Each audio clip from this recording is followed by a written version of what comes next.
आदरणीय महोदय आणि इथे जमलेल्या माझ्या तमाम बंधू भगिनींना माझा नमस्कार. आर्टिफिशियल इंटेलिजन्सचा वापर आपण आपल्या आयुष्यात रोज कुठे ना कुठेतरी करत असतो. आपल्याला ते बहुधा कळत नाही. कसं? आपल्या आयोजकांनी आर्टिफिशियल इंटेलिजन्सचा वापर केलाच की. आता आर्टिफिशियल इंटेलिजन्सच्या मदतीने जेव्हा आपली निवासस्थानांचा हॉटेल्स बुक करताना आर्टिफिशियल इंटेलिजन्सचा वापर केला गेला. आर्टिफिशियल इंटेलिजन्सच्या मदतीने तुम्ही जेव्हा बेस्ट हॉटेल्स नियर मी असं टाकलं तेव्हा तुमच्या सर्चवर आलेली जी हॉटेल्स आहेत म्हणजे त्याचे फोटो असतील, त्याचे प्राइजेस असतील, त्याच्या रिव्ह्यूज असतील, हे सर्व आर्टिफिशियल इंटेलिजन्सच्या मदतीने तयार झाले होते. त्याच्यामुळे तुमचा वेळ वाचला, 17 ठिकाणी तुम्हाला फोन करून विचारायची गरज नाही पडली आणि त्याच्यामुळे तुमची प्रोडक्टिव्हिटी वाढली. आर्टिफिशियल इंटेलिजन्स सिस्टीमचे अल्गोरिदम्स हे फक्त एका व्यक्तीचा प्रोडक्टिव्हिटी वाढवत नाहीत, तर ती अख्ख्या इकोसिस्टीमची प्रोडक्टिव्हिटी वाढवतात. कशी? मी एक एक्झाम्पल देतो. जर मी गुगलवर सर्च केलं हाऊ टू मेक केक्स, तर मला त्याचे रेसिपीज मिळतील, म्हणजे मला त्याचे लिखित रेसिपीज मिळतीलच, त्याचप्रमाणे मला त्याचे व्हिडिओज मिळतील. तसंच मला त्यांची रॉ मटेरियल्स कुठे मिळतात हेही मिळेल, त्यांच्या आसपासची दुकानं मिळतील आणि रेडीमेड केक्स कुठेही मिळतात हेही मिळेल. म्हणजे काय? म्हणजे ज्या दुकानांची ब्रँडिंगची कॉस्ट वाचली, माझा वेळ वाचला, म्हणजे मला कुठे मिळतात हे इन्ग्रेडियंट्स, कुठे मिळतात हे विचारत बसायला लागलं नाही, माझा टाइम वाचला, त्यांची कॉस्ट वाचली, म्हणजेच काय प्रोडक्टिव्हिटी वाढली. This is artificial intelligence. Artificial intelligence हे मेडिसिनच्या क्षेत्रात तर एक वरदान आहे.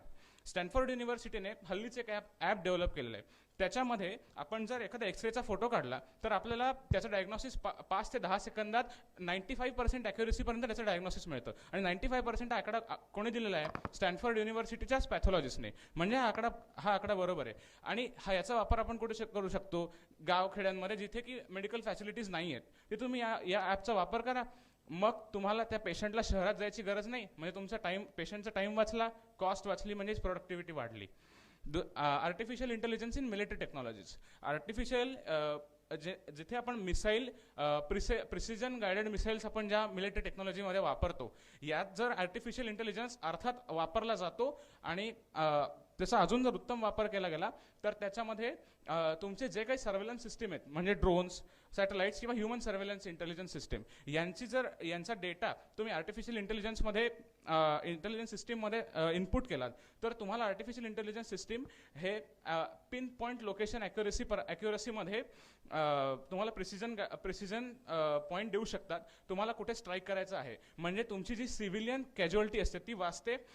मिलिटरी जी तुम्हाला मॅक्झिमम डॅमेज करता येतं तुमच्या शत्रूला, आणि अर्थात तुमच्या ज्या एअर डिफेन्स सिस्टीम्स आहेत त्या कुठे आहेत हेही जर त्याच्यात डेटा असेल तर तुम्हाला किती बॉगी मिसाईल्स वापरायचे आहेत याही गोष्टी तुम्हाला कॅल्क्युलेट होऊन मिळतात.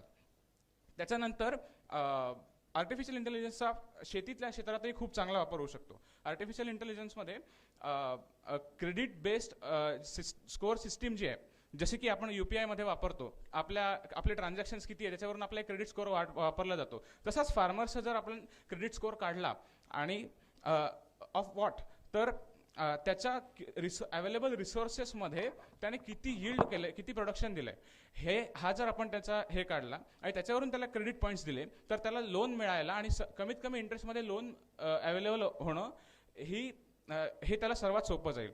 त्याच्यानंतर conservation of critically endangered species. आपण ज्या काही दुर्मिळ प्रजाती आहेत त्यांच्यावर जर ट्रॅक ठेवून त्यांची कुठे शिकार केली जाते, कुठल्या पॉईंटला त्यांची शिकार केली जाते हे त्यांना समजतं. त्याचप्रमाणे वेदरमध्ये पण तुम्हाला अर्ली वॉर्निंग सिस्टीम ही अतिशय उत्तमरित्या योग्य फीड्स देऊन आपल्याला आर्टिफिशियल इंटेलिजन्सद्वारे तयार करता येते. म्हणजेच काय, पृथ्वीवर पूर्वेकडून पश्चिमेकडे, उत्तरेकडून दक्षिणेकडे, तेवढंच काय तर अवकाशात चांद्रयानातही आपण आर्टिफिशियल इंटेलिजन्स सिस्टीमचा वापर करतो. आणि अत्यंत कॉस्ट इफेक्टिव्ह सिस्टीम आहे, अत्यंत टाइम इफेक्टिव्ह सिस्टीम आहे, आणि अर्थात artificial intelligence system is next big revolution नव्हे तर artificial intelligence system is the current big revolution that we are in, and it is cost effective, time effective, and increases the productivity a lot. Thank you. जसं की माझ्या मी सांगितलेलं आहे की artificial इंटेलिजन्सचे अनेक फायदे आहेत, परंतु महत्त्वाचं म्हणजे आर्टिफिशियल इंटेलिजन्सचे जरी फायदे असले तरी तोटे हे अनेक प्रमाणात आहेत आणि त्यावर मी प्रकाशझोत टाकण्याचा प्रयत्न करतो. तर सर्वात पहिलं ज्यावेळेस आपण आर्टिफिशियल इंटेलिजन्सच्या तोट्यांकडे बघतो तर त्यावेळेस सर्वात पहिला आपल्या डोळ्यासमोर जो मुद्दा उभा राहतो तो म्हणजे अनएम्प्लॉयमेंट, म्हणजेच काय तर बेरोजगारी.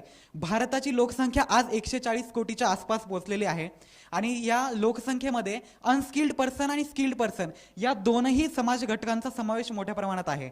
आणि सरळ सरळ बघितलं तर स्किल्ड पर्सन्स यांचा तर आर्टिफिशियल इंटेलिजन्सने सरळच रोजगार हिसकावलेला आहे, त्यात कोणताही दुमत नाही.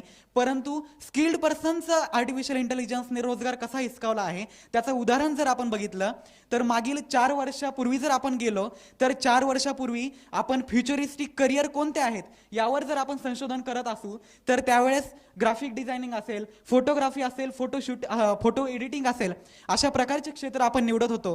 परंतु आज आर्टिफिशियल इंटेलिजन्समुळं या सर्वांचे रोजगार खालवले आहेत आणि जी गोष्ट एखादा कलाकार जीव ओतून करतो तीच गोष्ट आर्टिफिशियल इंटेलिजन्स हा तुम्हाला 5 ते 10 मिनिटात एका क्लिकवरती मिळवून देतोय. आणि त्यामुळे माझ्या मते तरी कलाकाराची कला या गोष्टीमुळे मरत चालली आहे आणि त्यामुळे आर्टिफिशियल इंटेलिजन्स हा या ठिकाणी कुठेतरी मात खाताना दिसत आहे. त्यानंतर दुसरी गोष्ट मी मांडू इच्छितो की आत्ताच माझ्या मित्राने सांगितलं की अल्गोरिदमचा वापर कशा प्रकारे होतो. तर मित्र, अल्गोरिदमचा वापर जर एखाद्या व्यक्तीने नेगेटिव्ह गोष्ट सर्च केली तर ती नेगेटिव्ह गोष्ट त्याला एका काळापुरती, मर्यादित काळापुरती सर्च करायची होती, पण त्याला तो आर्टिफिशियल इंटेलिजन्स स्वतःहून त्याला फीडमध्ये तो त्या गोष्टी पुरवतो आणि त्यामुळे 1000 वेळा त्या पुरवत जातो आणि त्यावेळेस त्याला ज्या गोष्टी नको आहेत त्या सुद्धा पुरवल्या जातात आणि त्यामुळे अर्थातच त्याचं मानसिक स्वास्थ्य खालवू शकतं, आरोग्य संबंधित समस्या निर्माण होऊ शकतात. हा महत्त्वाचा मुद्दा झाला. आणि तू जे एक्सप्लेन केलंस की क्रेडिट स्कोअर सिस्टीम, तर सेम क्रेडिट स्कोअर सिस्टीम ही चायनामध्ये राबवल्या जात आहे, जी की सोशल स्कोअर सिस्टीम म्हणून म्हटलं जाते. त्यामध्ये प्रत्येक मानवावर, चायनाच्या प्रत्येक नागरिकावर कॅमेराद्वारे नियंत्रण ठेवलं जात आहे आणि AI द्वारे त्याचं फेस डिटेक्ट करून त्याला स्कोअर दिला जातोय आणि त्यानुसार त्याचं सोशल स्कोअर काढल्यानंतर त्याला रोजगारासाठी संधी दिल्या जात आहेत आणि त्यानंतर त्याला एखाद्या महाविद्यालयात प्रवेश जरी घ्यायचा असेल त्यासाठी सुद्धा या गोष्टी, या स्कोअरचा अवलंब केला जातोय आणि जे की मानवाच्या खाजगी आयुष्यासाठी हानिकारक आहे असं मला स्पष्ट वाटतं. आणि त्यामुळे प्रोडक्टिव्हिटी, जर तू म्हणतोयस की प्रोडक्टिव्हिटी वाढते तर मानवाचा ह्रास करून कोणत्या प्रकारची प्रोडक्टिव्हिटी आपण वाढवतोय हा महत्त्वाचा प्रश्न झाला. आणि दुसरी गोष्ट की 2011 साली लिव ग्रॉसमॅन नावाच्या AIच्या तज्ज्ञाने स्वतः सांगितलं होतं की 2045 पर्यंत आर्टिफिशियल इंटेलिजन्स हा आर्टिफिशियल जनरल इंटेलिजन्सचा टप्पा गाठेल, त्याला क्रॉस करेल आणि ती क्रॉस केल्यानंतर मानव जातीच्या ह्रासाला सुरुवात होणार आहे. मानव जातीचा ह्रास कसा, तर जनरल इंटेलिजन्स जर आर्टिफिशियल इंटेलिजन्सचं वाढलं तर मग काय, तर मानव जातीचं म्हणजे मानवाचं आर्टिफिशियल इंटेलिजन्सवरचं नियंत्रणच जाणार आहे. जसं की साधं आपण उदाहरण बघितलं, आज अनेक मोठे देश आहेत, US, रशिया, हे मिलिटरीचे वेपन्स तयार करतात. ते कसे करतात, AI जनरेटेड वेपन्स असतात. मग ते AI जनरेटेड वेपन्सवर आज तरी नियंत्रण आहे, परंतु 2045 नंतर जर आर्टिफिशियल इंटेलिजन्सचा, जर आर्टिफिशियल जनरल इंटेलिजन्सचा टप्पा क्रॉस झाला तर मग आपण काय करणार आहोत, मानवाचं नियंत्रणच त्याच्यावर राहणार नाही, तर मानवताच संपली ना. आणि मग मानवता संपली तर मानवाच्या ऱ्हासाला सुरुवात झाली स्पष्टपणे. आणि त्यामुळे अर्थातच मानवतेला आपण अधिष्ठान मिळवून देणं सर्वात महत्त्वाचं आपलं कर्तव्य आहे आणि त्याद्वारे तंत्रज्ञानाची प्रगती कशी साधता येईल त्याच्यासाठी मध्यम मार्ग आपण निवडणं गरजेचं आहे. त्यामुळे मानवाचा उत्कर्ष करणं हे सर्वात महत्त्वाचं आपलं ध्येय असणं गरजेचं आहे. मानवाचा उत्कर्ष झाला तरच आपल्या त्या प्रगतीला काहीतरी अर्थ आहे, नाहीतर त्या प्रगतीला कोणत्याही प्रकारचा अर्थ नाही. जर मानव जातच संपूर्ण नष्ट होत असेल तर त्या गोष्टीला अर्थ उरणार नाही. त्यामुळे मी एवढंच मांडू इच्छितो की देर इज, म्हणजे आर्टिफिशियल इंटेलिजन्स काय म्हणतं की there is no emotions and no ethics, त्यांच्यात इमोशन्स नाही आहेत, इथिक्स नाही आहेत.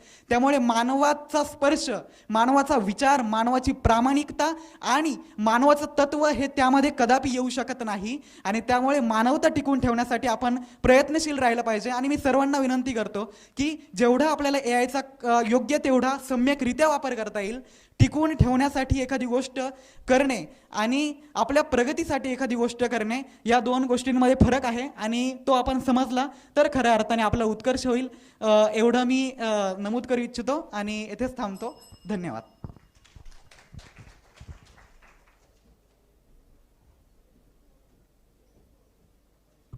chest number 34,